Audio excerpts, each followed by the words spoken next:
Amma ba'd. Qala Allahu ta'ala fil kitabil karim, a'udzu billahi minasy syaithanir rajim. Bismillahirrahmanirrahim. Alladzi khalaqal mauta wal hayata liyabluwakum ayyukum ahsanu amala wa huwal azizul ghafur. Shadaqallahul azim. Alhamdulillah, puji serta syukur kita bersama-sama panjatkan kepada Allah Subhanahu wa taala yang telah melimpahkan nikmat dan karunia yang begitu banyak kepada kita pada hari ini, sehingga pada hari ini kita bisa melaksanakan sholat zuhur berjamaah serta akan dilanjutkan dengan kajian ba'da zuhur secara rutin. Salawat serta salam marilah kita panjatkan kepada Nabi kita, Nabi besar Muhammad SAW, pada keluarganya, kepada para sahabatnya, serta para pengikutnya yang selalu setia menghidupkan sunnah-sunnahnya hingga akhir zaman kelak. Semoga kita semua yang hadir di sini maupun yang ada di Zoom menjadi salah satu yang akan mendapatkan syafaatnya di hari hisab nanti. Amin ya rabbal alamin. Sebagaimana biasa, Bapak Ibu sekalian, jamaah kajian sholat duhur, pada hari ini Senin 15 Januari 2024 Miladiah, bertepatan dengan 2 Rajab 1445 Hijriah. Kajian kita pada hari ini bertemakan syariat Islam dan hidup sehat, yang akan disampaikan oleh Al-Mukarram Al-Ustadz Abdurrahman Dani. Beliau sudah ada di hadapan kita semua. Untuk mempersingkat waktu, mohon izin Pak Ustadz, mungkin kita punya waktu sampai pukul cepet banget 13.00. Ya. Siap. Ya, ya, mungkin nanti ada perpanjangan sedikit lah ya. Mungkin nanti ada 1, 2 atau pertanyaan dari jamaah. Selanjutnya ditutup dengan doa. Kami persilakan Pak Ustadz untuk mempersingkat waktu.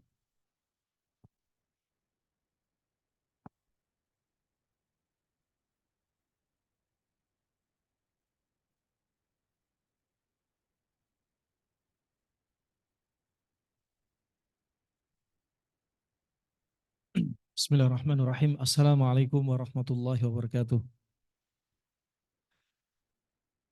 Alhamdulillah wassalatu wassalamu ala nabiyyina Muhammadin sallallahu alaihi wa ala alihi wa ashabihi ajma'in, amma ba'd. Alhamdulillah, Bapak Ibu-ibu yang saya hormati, jamaah salat zuhur MKRI, mohon maklum tadi terlambat sedikit karena tadi nyasar ke Mahkamah Agung, harusnya turun Mahkamah Konstitusi.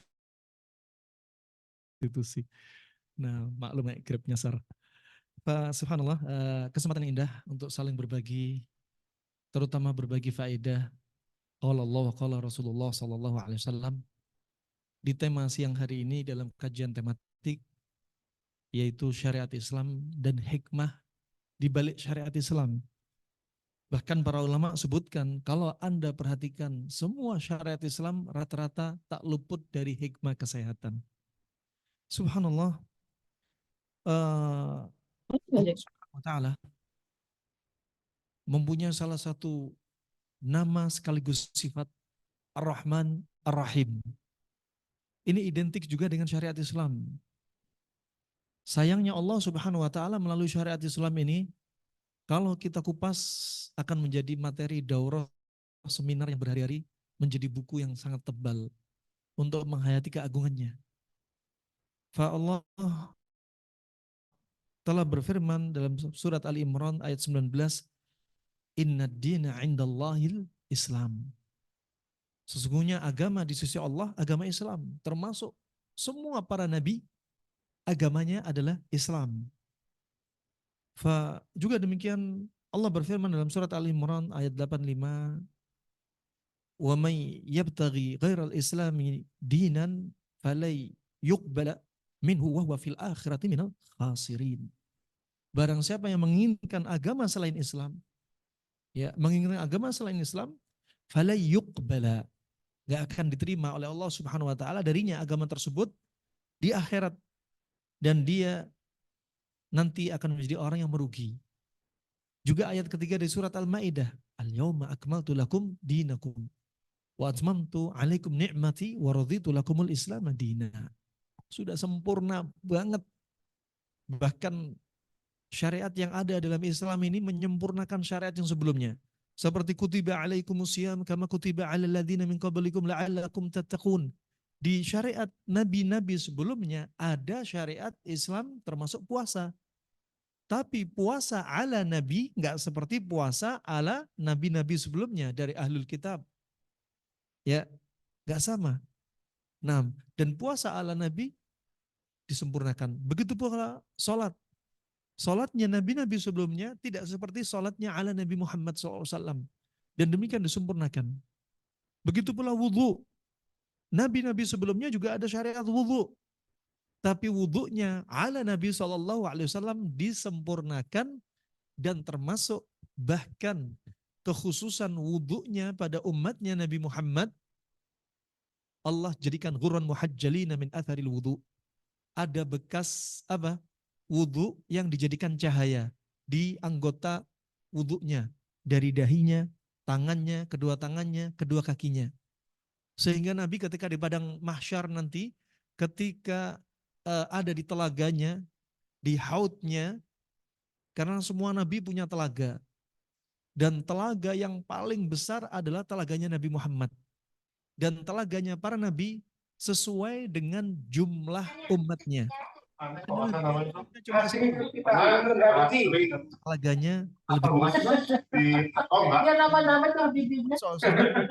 ya, telaganya paling besar. Bagaimana Nabi mengetahui? Nabi Muhammad mengetahui ini umatnya dan bukan umatnya dari bekas wudhunya. Cahaya di dahi, tangan, dan kakinya. Dan ini nggak didapati di umat-umat dari Nabi sebelumnya. Ini khusus untuk umatnya Nabi Muhammad dari bekas wudhunya. Padahal umat yang lainnya juga ada syariat wudhu. Juga ada syariat wudhu. Kalau kita tadabburi di waktu yang sangat sempit ini, mungkin hanya setengah jam, Anda perhatikan. Allah jadikan rukun Islam aja 5 ini sudah ada banyak hikmah yang sangat besar. Hikmah untuk iman, juga hikmah untuk fisik kita, kesehatan kita, bahkan nutrisi bagi tubuh kita. Ya, bahkan juga psikis kita, bahkan juga otot kita, bahkan juga kerangka kita, juga roh kita, juga jasad kita, saraf kita, semuanya kalau kita runut, subhanallah, Anda hanya bisa mengatakan subhanallah. Masya Allah, la quwwata illa billah. Nah, contoh yang pertama, subhanallah, sebagaimana disebutkan Imam Al-Mawardi dalam kitabnya Adabud Dunya wad Din, kenapa rukun Islam ada runutannya seperti ini? Itu pun juga menunjukkan rahmat Allah. Yang pertama, untuk masuk Islam gampang, mudah. Begitu pula untuk Anda beragama, itu Allah jadikan gampang, mudah. Termasuk untuk Anda sehat, gampang, mudah. Kalau Anda sakit, berobat nggak sembuh-sembuh, koreksi obatnya. Mungkin ada yang nggak cocok. Sebenarnya Allah jadikan penyakit, Allah jadikan obat. Ma'anzalallahu da'an ila anzalallahu syifaan. Deket banget. Nabi juga bersabda dalam hadis Jabir, kalau dari riwayat Bukhari dan Muslim, sekarang hadis Jabir riwayat Imam Muslim. Wa idza usiba dawa'ud da'bara biidznillah. Kalau sudah obat cocok sama penyakit akan sembuh dengan izin Allah. Semua Allah jadikan mudah. Urusan agama, dunia kesehatan, penyakit Anda sebenarnya mudah. Kenapa mereka tanam mindset sehat itu mahal? Kenapa? Karena dia nggak tahu. Kalau sudah sakit dibilang mahal. Padahal ada cara mudah untuk sehat. Kenapa kita nggak kuat?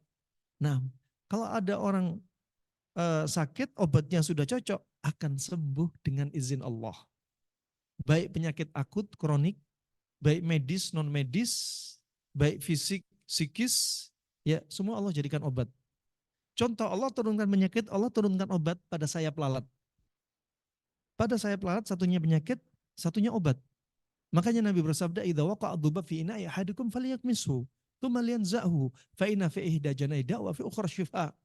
Kalau ada ini lalat masuk ke gelas Anda, cepat celupkan. Jangan lama-lama. Karena satu sayap ternyata diteliti ahli laborat mengandung 1.000 sampai 4.000 bakteri. Ketika cepat dicelupkan, satu sayapnya hanya mengandung satu bakteri untuk membunuh bakteri, ribuan bakteri di satu sayap yang lainnya. Ini contoh hadis Nabi. Allah jadikan penyakit dan obat nggak berjauhan. Maka kalau Anda sakit, nggak perlu impor obat dari luar negeri. Anda sakit, nggak perlu Anda pergi ke luar negeri. Obat Anda, di mana Anda makan, di situ ada obat Anda. Subhanallah juga di antara contoh, nggak jauh-jauh. Hadis Nabi riwayat Tirmidzi disahihkan Syekh Albani rahimallahu taala, alaikum bi albanil baqar. Fa wasumnuha dawa wal luhumuha da. Ya, sengaja kami cepetin karena waktu sangat mepet, faedah padahal banyak banget. Hendaknya Anda sering konsumsi susu sapi. Karena pada gajih sapi, lemak gajih sapi, pada lemak dagingnya, ya, itu ada padanya obat, dan pada daging sapi itu penyakit. Hadis sahih. Mau dikemanakan kalau kita nggak bilang, kalau kita sampai bilang nggak ilmiah. Ternyata lemak gajih sapi obat, dagingnya ternyata penyakit. Kok jadi hewan kurban? Nggak mengapa, nggak berbenturan hadis ini. Artinya kalau Anda konsumsi daging sapi, konsumsi sama lemaknya. Daging sapi penyakit, lemak obatnya. Baru kalau bilang, kalau saya punya penyakit kolesterol, saya nggak makan lemak, ya silahkan, karena Anda sudah punya kolesterol. Berarti cari pengganti lemak yang sifatnya sama dengan lemak untuk menetralkan sifat daging. Ibnu Qayyim menjelaskan hadis ini, bahwasannya daging sapi sifatnya dingin kering. Dingin kering akan melemahkan limpa. Dingin kering akan membuat darah semakin hitam. Dingin kering akan membuat sumbatan-sumbatan.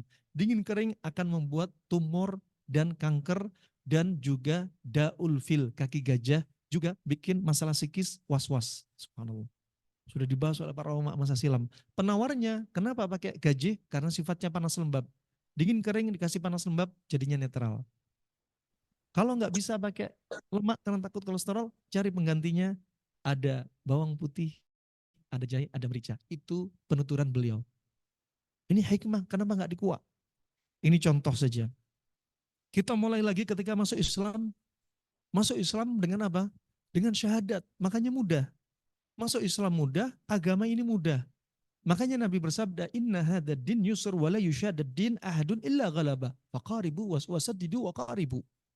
Ya, sesungguhnya agama ini mudah, jangan dipersusah. Barang siapa yang mempersusah urusan agama ini, baik ekstrem kanan atau ekstrem kiri, dia sendiri akan kalah. Dia sendiri akan kalah. Ya, ekstrem kanan nggak perlu. Seperti kita puasa, udah puasa. Syariat, tapi jangan terlalu ekstrem.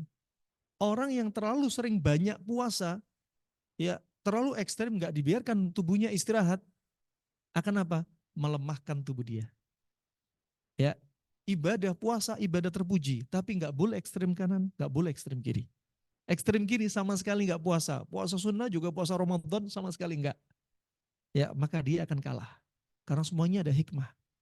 Nah, fa ini rahimahumullah jami'an, ya, kita jangan membuat apa? Memperberat diri kita sendiri, termasuk memperberat dengan amalan-amalan yang nggak diajarkan Nabi.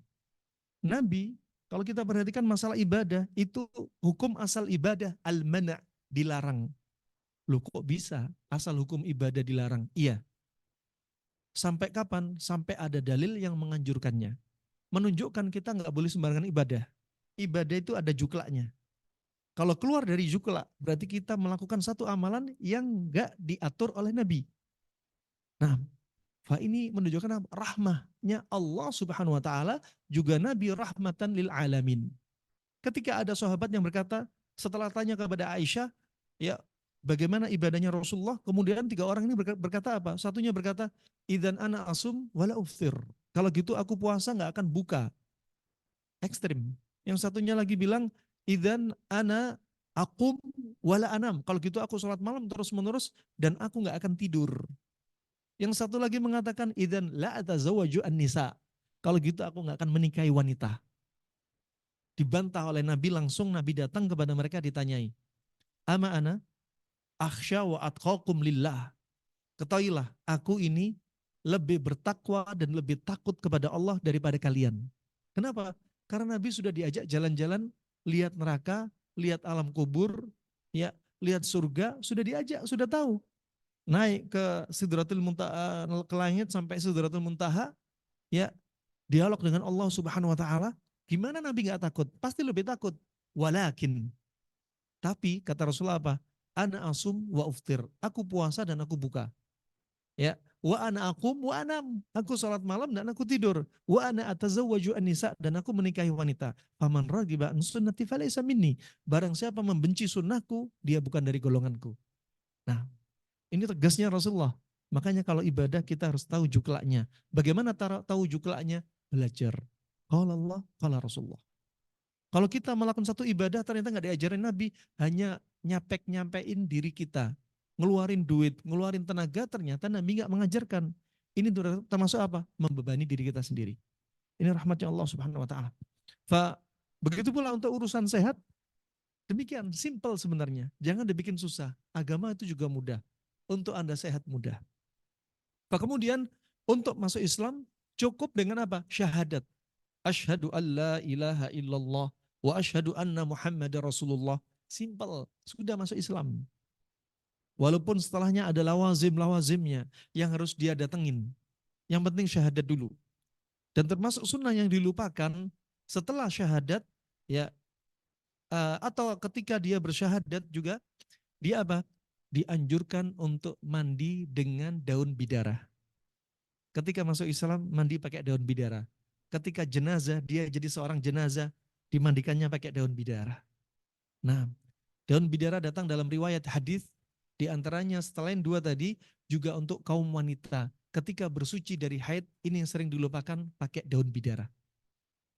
Ya, Anda perhatikan, ini indahnya Islam. Ketika bersuci dari nifas, dari mandi janabah, cukup dengan air. Mandi haid juga cukup sah dengan air. Sebagaimana mandi nifas, suci dari nifas, dari mandi janabah, sama. Cuma dalam riwayat Bukhari ada tambahan. Ketika mandi besar, bagi wanita haid atau bersuci dari haid, menggunakan daun bidara. Daun bidara tumbuk, kasih air, keluar lendirnya dikit, dan dia sifatnya dingin, mendinginkan kepala. Ya, makanya orang haid kenapa rambutnya sering rontok. Kalau wanita masih subur, ada waktu haid, dia nggak bisa haid, akan muncul benjolan-benjolan dalam tubuh dia. Karena darah dibuang, nggak dibuang. Ya, subhanallah ketika orang haid akan muncul panas dalam tubuhnya. Panas dari bawah dibuang lewat rahim. Jadilah darah haid. Panas dari atas dibuang di balik pori-pori kulit kepala. Makanya kalau ada istri Anda haid, istri Anda sering marah nggak? Sering labil nggak emosinya? Bahkan sebagian wanita emosinya senggol bacok. Ini panas. Kalau dokter menyebutkan ini perubahan hormonal. Kalau teori klasik menyebutkan ini uap yang numpuk di balik kulit kepala. Makanya anjurannya pakai daun bidara untuk mendinginkan kepala, mendinginkan panas. Kemudian dianjurkan untuk yudallik bil kuwah. Dipijit kepalanya dengan kuat biar pori-pori terbuka. Dan dinginnya daun bidara untuk menguatkan akar rambut. Memberikan nutrisi pada rambut biar nggak rontok. Subhanallah, coba bimbingan Nabi SAW begitu detail. Makanya ketika masuk Islam, apa tadi? Syahadat, simple. Kenapa? Karena syahadat cukup dengan lisan. Nggak butuh duit, nggak butuh tenaga. Cuma ucapan. Makanya orang-orang non-muslim masuk Islam, udah gampang. Ini syahadat dulu aja. Cuma syahadat. Asyhadu an la ilaha illallah wa asyhadu anna Muhammadar Rasulullah. Dengan lisan. Dan syaratnya syahadat diantaranya apa? An-nutuk bil lisan. Ucapkan dengan lisan. Ya. Yang berikutnya i'lam anil ghair. Dengan lisan dan diumumkan di hadapan orang banyak. Dan tentunya disertai dengan apa? At-tasdiq, pembenaran dalam hati. Asyhadu an la ilaha illallah wa asyhadu anna Muhammadar Rasulullah. Asyhadu an la ilaha illallah. Ya, saya bersaksi bahwasanya tidak ada Tuhan yang berhak disembah kecuali Allah. Ini adalah manifestasi dari tauhid. Untuk menafikan semua wujud kesyirikan-kesyirikan. Kalau ibadah riya, ibadah kepada Allah dan untuk selain Allah, ibadah kepada kuburan, ibadah kepada berhala, nggak boleh. Dinafikan semua. Ya, wa asyhadu anna Muhammadar Rasulullah. Dan aku bersaksi bahwasanya Rasulullah adalah Muhammad adalah utusan Rasulullah. Di sini untuk memanifestasikan ittiba, pengikutan kita kepada Nabi sallallahu alaihi wasallam. Untuk menafikan apa? Semua amalan-amalan yang menyimpang yang tidak diajarkan Nabi SAW. Dan semua Allah ciptakan berlawan-lawanan. Tauhid lawan dari syirik.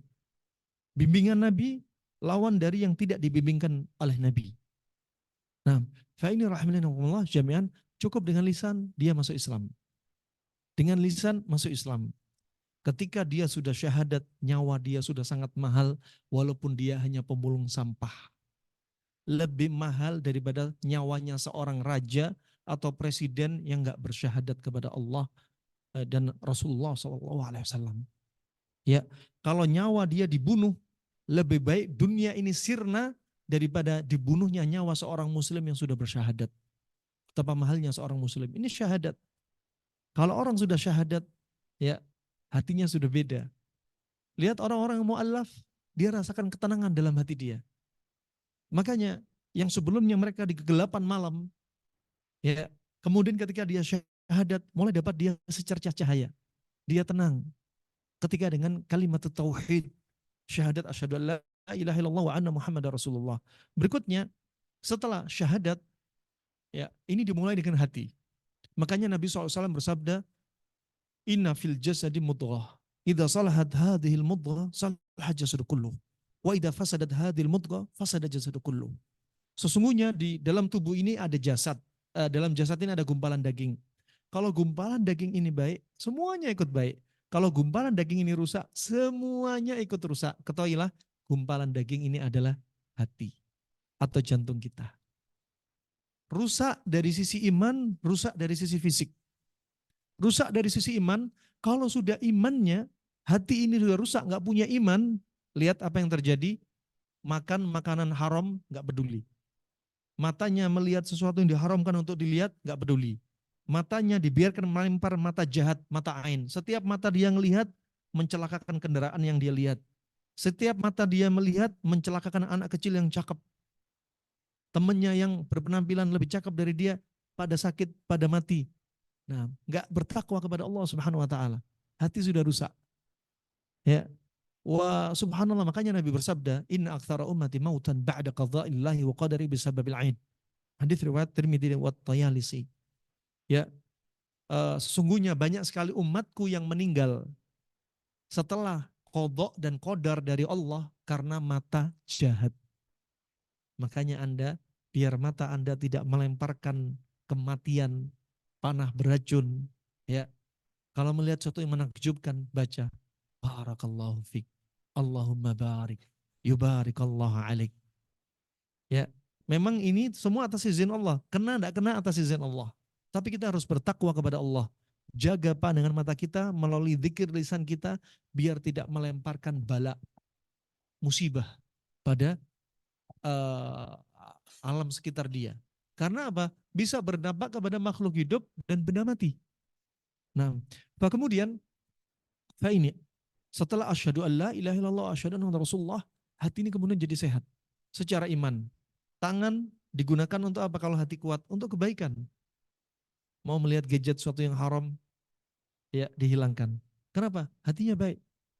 Ya, ketika dengar suara adzan, justru kakinya melangkah ke masjid, bukan malah menjauh dari masjid. Kenapa? Hatinya baik. Nah, dan seterusnya. Adapun kalau sudah hatinya rusak, dia nggak peduli. Makan makanan haram dimasukin.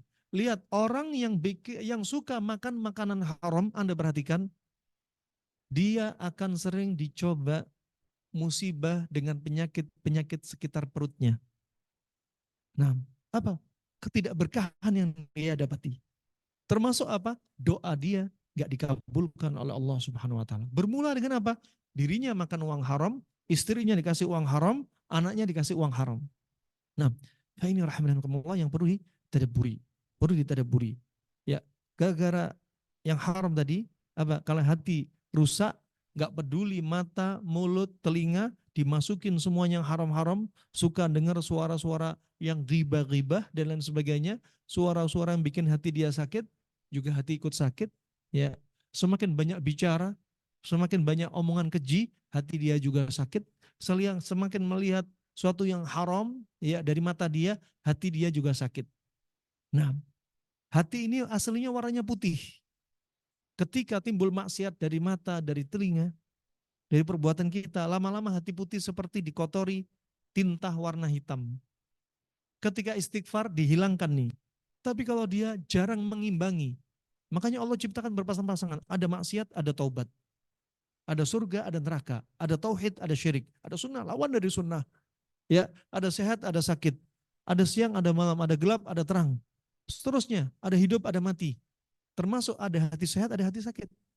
Pak subhanallah ketika dia beristighfar, hilanglah kotoran tadi. Tapi ketika maksiat mendominasi, akhirnya sampai hati yang putih jadi hitam.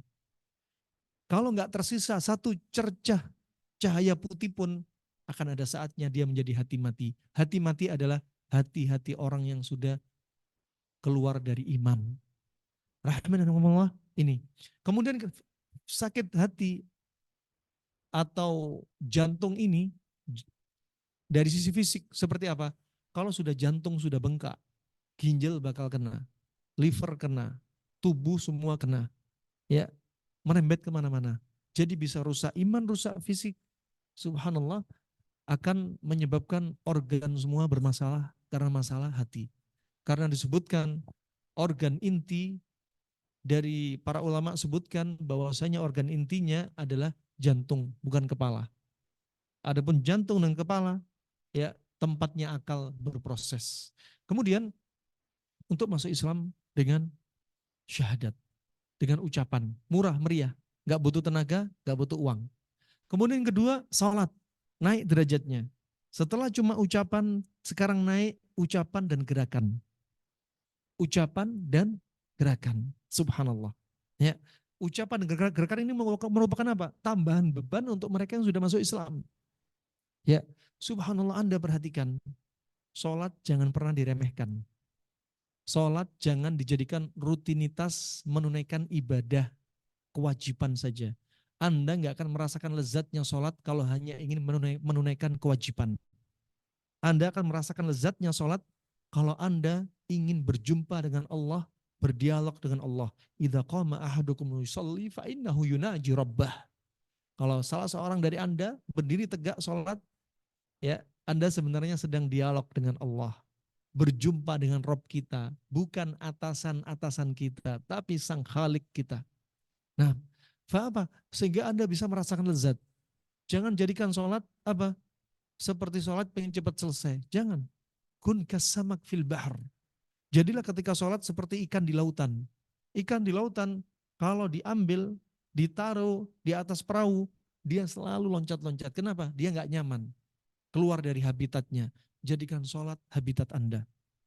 Begitu pula kalau Anda diganggu oleh syaitan, mulai membisiki diri Anda, ya hilangkan semua gangguan syaitan dengan baca a'udzubillahi minasyaitonirrajim sambil meludah ke kiri 3 kali dalam hadis yang sahih.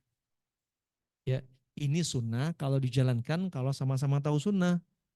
Kalau nggak tahu sunnah cukup a'udzubillahi minasyaitonirrajim. Karena meludah ke kiri 3 kali resikonya besar. Kalau orang nggak tahu dalilnya, ya tiba-tiba sikut tetangga melayang. Fitnah jadinya. Nah, subhanallah, wah ini ketika sholat. Bayangkan ketika sholat Bapak-Bapak betul-betul kita di titik nol. Kerangka tubuh kita semua di titik nol. Anda ketika hidup di dunia, ada saatnya Anda apa? Merasakan sedih. Ketika sedih, apa yang Anda rasakan? Anda biasanya membungkuk, mikir, merenung. Saat itu tulang Anda akan membungkuk. Saat itu otot-otot yang di sekitar alat vital Anda ikut tegang. Makanya orang stres rata-rata apa? Alat vitalnya nggak fungsi. Bisa juga ambeien. Juga masalah kesuburan pada wanita. Nah, gara-gara apa? Namanya apa? Psoas muskular, ya. Ada otot namanya otot psoas. Jadinya membungkuk. Ini kita tadaburi. Ketika Anda sedang sedih, yang punya masalah psikis, apa yang terjadi tubuh Anda? Membungkuk. Mikir terus, menunduk. Banyak orang sedih, kenapa matanya mulai kabur? Di antaranya banyak saraf yang terjepit di leher. Ketika sedih apa yang terjadi? Ginjal terlalu panas, banyak panas dibuang, ginjalnya melemah. Makanya Nabi Yakub matanya buta. Wabyaddat ainahu minal huzni fahuwa kadhim. Dan kedua mata Nabi Yakub buta memutih karena sedih. Sedih berpisah dengan Nabi Yusuf, putra tersayangnya, lebih dari 30 tahun. Buta sekitar 6 tahun kata Muqatil, ahli tafsir. 6 tahun buta. Wah subhanallah, juga beliau marah dengan putra-putra saudaranya Nabi Yusuf. Dari saudaranya Nabi Yusuf, putranya Nabi Yakub. Beliau juga panik. Ya. Dan biasanya kalau orang sedih, ya posisi gini. Lihat Nabi SAW juga seperti orang takut juga demikian. Nabi ketika di Gua Hira ditampakkan malaikat Jibril dengan wujud aslinya. Malaikat Jibril menampakkan wujud asli selama hidup Nabi hanya 2 kali. Dengan 600 sayapnya memenuhi ufuk barat, ufuk timur. Jatuh dari sayapnya batu-batuan yang indah dalam riwayat Imam Bukhari. Dan Nabi ketakutan. Nabi ketakutan. Sampai turunlah surat Al-Alaq. Iqra' bismi rabbikal ladzi khalaq. Saat itu Nabi jadi seorang Nabi ketika turun surat Al-Alaq. Kemudian Nabi turun gunung dari Gua Hira. Gunung batu ini. Turun ke rumah istri tersayangnya, Khadijah.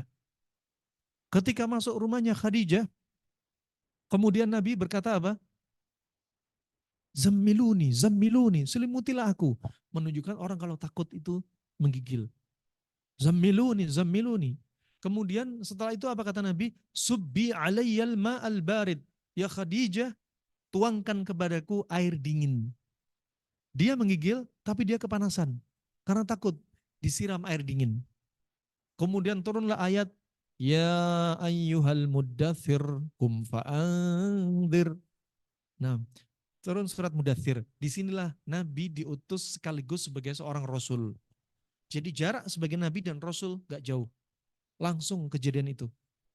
Nah, di sini kita tadaburi, subhanallah, terjadi seperti disebutkan para ulama. Wah, posisi tubuh demikian, meringkuk. Kalau Anda kaget, Anda ke belakang.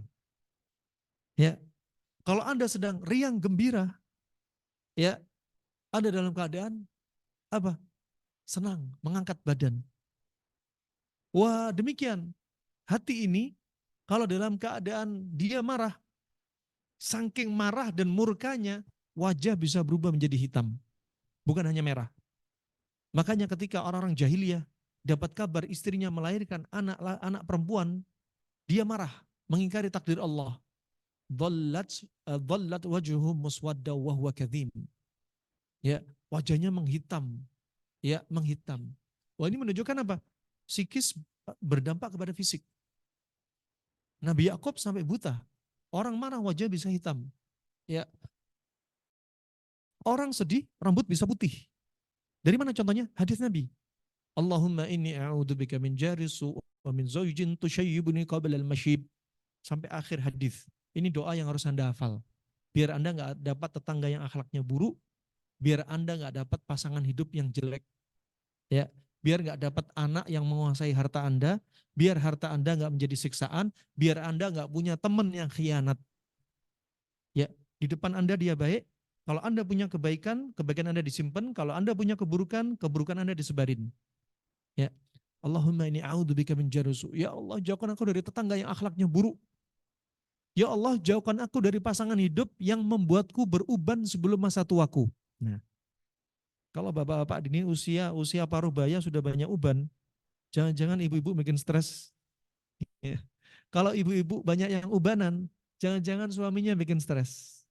Padahal nggak ada riwayat genetik ubanan. Kalau suami istri banyak uban, ini keluarga stres. Maksudnya banyak masalah. Di sini kalau kita perhatikan, Nabi sampai mengajarkan doa loh ya untuk Anda. Biar Anda apa? Pasangan hidup Anda nggak bikin Anda ubanan. Ternyata apa? Pasangan hidup yang apa jengkelin bikin Anda ubanan. Nah, makanya ada doa di sini. Ya. Fa subhanallah, Ini Bapak wajar no, aman-aman Pak, aman Pak. Yang di sini nggak usah gelisah. Ini orang baru menikah masih Pak usia muda sudah ubanan, ini jadi masalah Pak. Nah, barakallahu fikum. Pak ini coba bayangkan, ketika Anda sholat lepas semua masalah Anda. Nabi kalau sedih, apa yang dilakukan Nabi? Kalau kita punya beban sebagai seorang Nabi seperti Nabi Muhammad, mungkin rambut kita putih semua, jenggot kita putih semua, bulu ketiak bisa putih semua jangan-jangan. Ya. Tapi apa? Kumis, bulu ketiak, bulu kemaluan harus dicukur. Jangan lebih dari 40 hari. Sunnahnya dibersihin. Ibu-ibu juga demikian. Ya. Wah subhanallah, ini hikmah. Ketika sholat, ini betul-betul kita dinolin lagi. Anda naik motor kerja ke MKRI, yang naik mobil gini posisinya. Yang naik motor demikian. Yang ngantor komputer, laptop. Yang nulis demikian. Ya, semua organ Anda ke depan. Ketika Anda takbir minimalnya sehari 5 kali. Yang sholat fardu saja, belum sholat sunnah yang lainnya. Allahu Akbar, dibuka kembali. Kalau Anda gini terus akan ada saatnya saraf yang terjepit. Akan saatnya otot-otot tegang mengikuti aktivitas pekerjaan Anda. Makanya penyakit kadang muncul, penyakit organ muncul sesuai dengan pekerjaan Anda, sesuai dengan makanan Anda, sesuai dengan istirahatnya Anda juga. Ya, semua berdampak. Subhanallah. Makanya ketika sholat, semua aktivitas Anda betul-betul nol lagi. Allahu Akbar. Yang tadinya sedih, gini terus, takbir Allahu Akbar. Lihat, paling lihat tempat sujud. Makanya sholat jangan mendongak. Allah akan butakan mata dia. Ternyata hikmahnya juga orang yang sering mendongak, termasuk orang yang sombong sering mengangkat kepalanya. Ini terancam apa? Matanya lemah dan buta. Ada saraf juga yang terjepit. Sekali lagi, ini bukan dari sisi dalilnya ini, bukan. Tapi tadabbur. Tadabbur.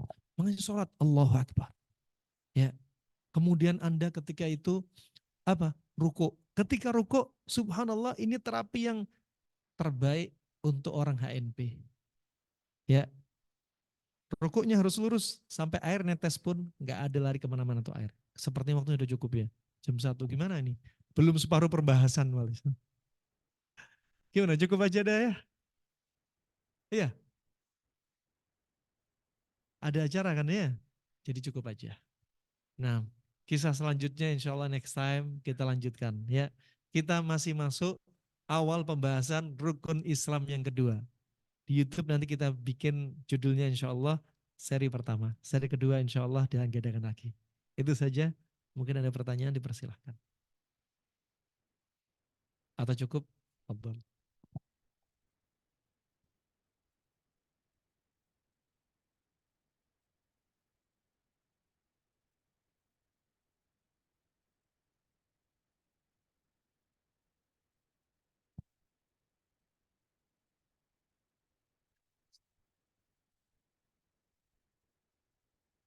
Bapak Ibu sekalian, kalau ada pertanyaan mungkin satu atau dua penanya ya. Eh, Kalau tidak ada ya kita tutup aja ya. Ada ya satu atau dua pertanyaan dari Dokter Hani biasanya.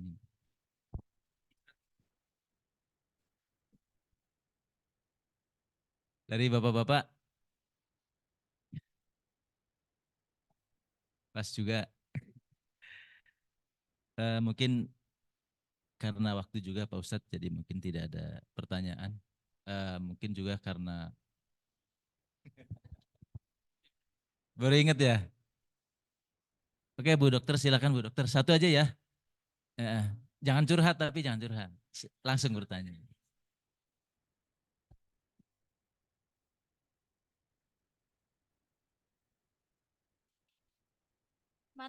Nabi Muhammad ini adalah yang di akhir zaman ini eh, apa tempat yang kena air wudhu itu akan bercahaya. Terus pernah saya baca juga hadisnya kalau pada zaman Nabi itu semakin jauh semakin jauh masjid, langkah kita akan semakin banyak pahala. Kalau situasi sekarang karena masjidnya itu berdekatan, kita tidak bisa seperti pada saat Nabi, ketika Nabi masih ada. Nah, saya baca di ada salah satu hadis itu saya baca diganti dengan anggota yang kena air wudhu ini. Jadi di mana kalau misalnya kita lebihkan, misalnya tangan itu sampai siku, tapi misalnya kita lebihkan sampai lebih dari siku, berarti itu yang bercahaya itu sampai siku, sampai lebih dari siku itu. Namun ada pihak lain kalau kita melebihkan wudhunya itu sampai melebihi dari batas itu, dianggap itu berlebih-lebihan menggunakan air. Jadi bingung saya Ustadz.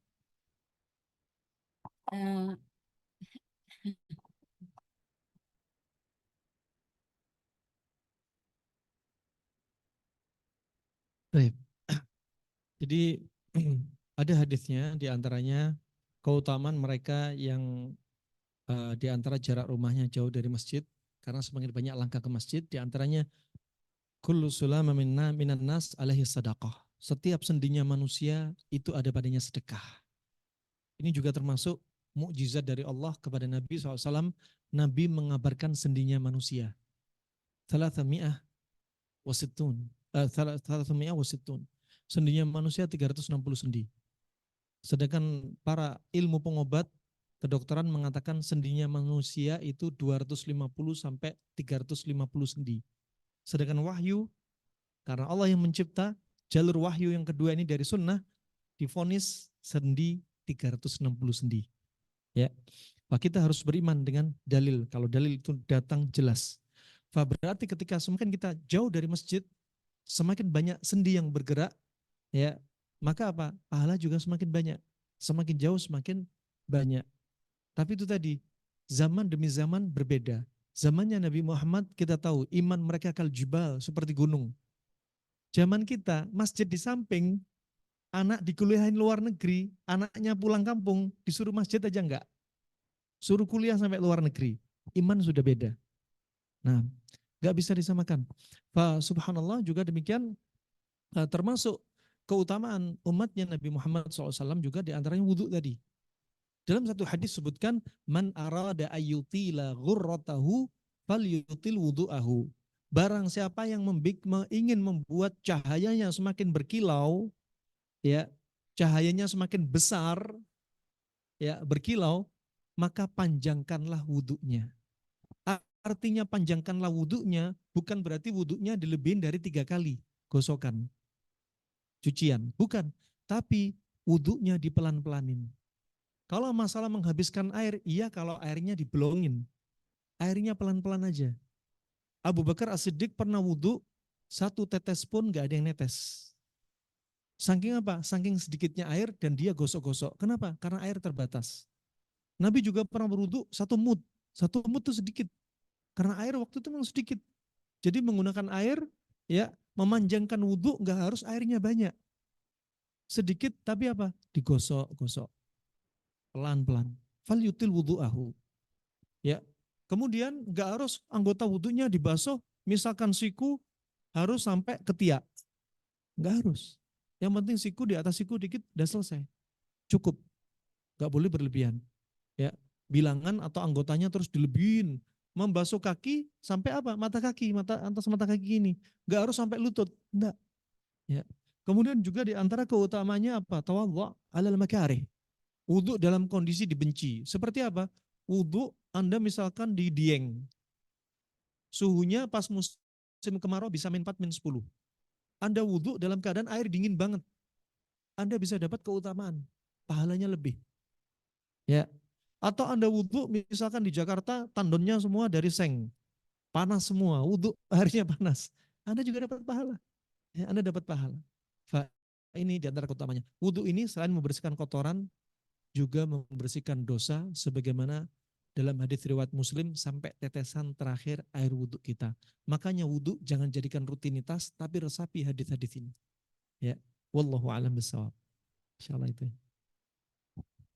Kita tutup doa kafaratul majelis. Semoga Allah mudahkan kita untuk mendatangi semua ketaatannya.